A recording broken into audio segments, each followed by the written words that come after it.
What if I told you that one night of kindness could completely change your life forever? Sarah Martinez thought she was just helping a drunk stranger get home safely. But she had no idea she was about to meet the man who would turn her world upside down. Sarah was 28, working 2 jobs just to keep food on the table for her 6-year-old daughter Emma. Every night felt like a battle against exhaustion, loneliness, and the constant worry about making ends meet. She'd been driving for a rideshare company for 8 months, picking up late-night passengers to pay for Emma's daycare in their tiny, 1-bedroom apartment. Life wasn't easy, but Sarah had learned to find strength in the small moments with her daughter. It was a rainy Thursday night in downtown Seattle when Sarah got the call. The pickup location was outside Morton's Steakhouse, one of those fancy places where Sarah had never even looked at the menu prices. She pulled up to see a man in an expensive suit stumbling slightly, clearly having had too much to drink at what looked like a business dinner gone. Long, the unexpected passenger. The man who got into her car was nothing like her usual passengers. Most people barely looked up from their phones. But this guy actually made eye contact and said thank you. His name was David Chen, though Sarah didn't know it yet. What she did know was that he seemed different somehow. Even drunk, he was polite, asking about her night and actually listening to her answers. David wasn't your typical CEO. At 34, he'd built his tech company from nothing, working 80-hour weeks and sacrificing everything for success. He had money, respect, and everything he thought he wanted. But sitting in the back of Sarah's car, something felt different. Maybe it was the way she genuinely cared about getting him home safely, or how she didn't treat him like just another fare. You know, David said as they drove through the quiet streets. Most people would have just dumped me at the curb and driven off. Sarah glanced in the rearview mirror. Everyone deserves to get home safe. Besides, you seem like a good person. Those words hit David harder than he expected. When was the last time someone had seen him as just a person? Not a bank account or a business opportunity? A connection forms. The ride should have been simple. Point A to point B, collect the fare, move on to the next passenger. But when they reached David's penthouse building, something made Sarah pause.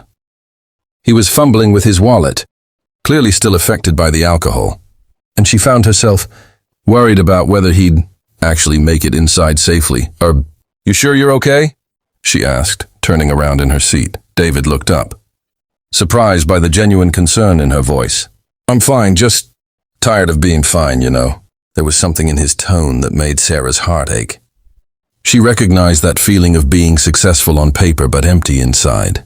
She'd felt it herself during the lonely nights after Emma's father left. Sometimes being fine is the hardest thing to be, she said softly. They talked for another 20 minutes in that parked car. David learned about Emma, about Sarah's struggles as a single mom, about her dreams of going back to school someday.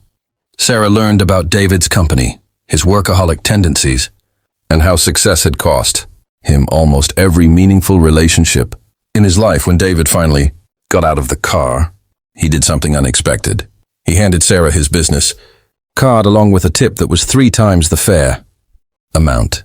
If you ever need anything, he said, and I mean anything, please call me.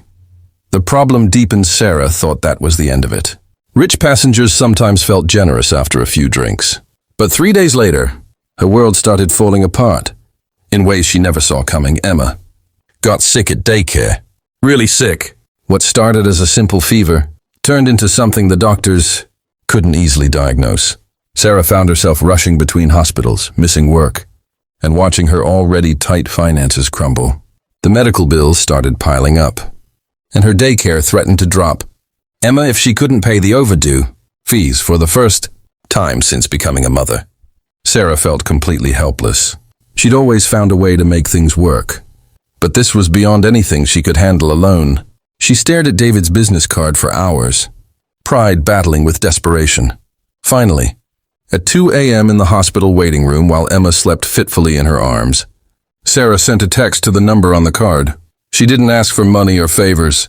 She just said, "Thank you for reminding me that good people still exist. I needed that tonight." The unexpected response, David. His response came within minutes. "What's wrong?" Sarah found herself pouring out everything. The medical bills, the lost work, The fear that she was failing as a mother. She didn't ask for help, but David could read between the lines.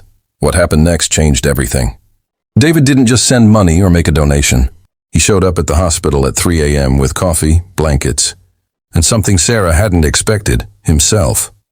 "You don't have to do this," Sarah whispered as David settled into the uncomfortable waiting room chair next to her. "Yes, I do," he replied.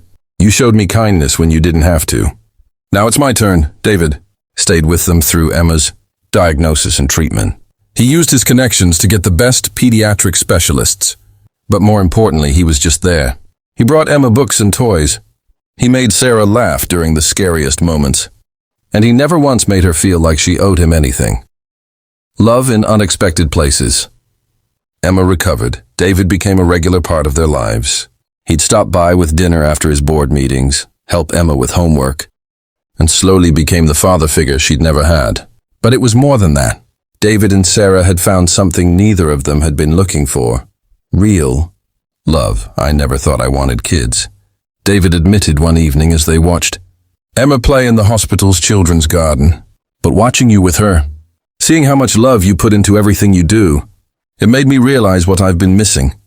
Sarah felt her heart racing. "David, I come with complications. I'm not some easy relationship." "Sarah," he said, taking her hand, "you and Emma aren't complications.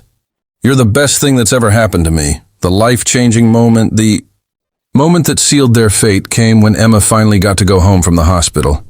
As Sarah was packing up their things, she found David on the phone in the hallway. "No, cancel the Shanghai meeting," he was saying. "My family needs me here, family." He'd called them his family. When Sarah confronted him about it later, David's response was simple and honest. "I spent 15 years building a company and I was miserable. I've spent 3 months getting to know you and Emma. And for the first time in my adult life, I'm actually happy." That's not a hard choice to make. That night, David asked Sarah to marry him. Not with a fancy ring or an elaborate proposal, but sitting on her couch while Emma slept in the next room. He simply said, "I want to spend the rest of my life taking care of you both. Will you let me?"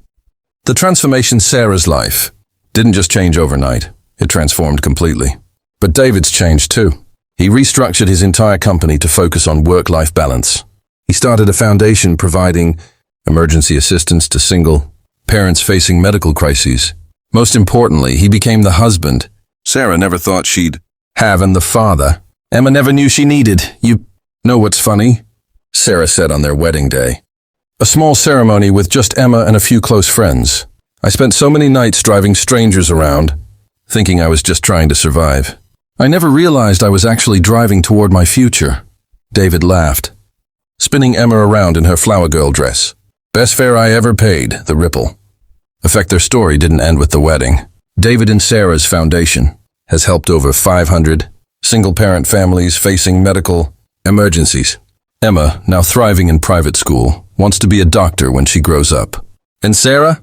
She went back to school, got her nursing degree, and now works at the same children's hospital where Emma was treated. Sometimes, the smallest acts of kindness create the biggest changes. Sarah's decision to care about one drunk passenger's safety didn't just change 2 lives. It created a ripple effect that's still spreading today. Want to see more incredible stories of unexpected love? Hit that subscribe button and check out the next video where we explore how a single text message reunited childhood sweethearts after 20 years apart.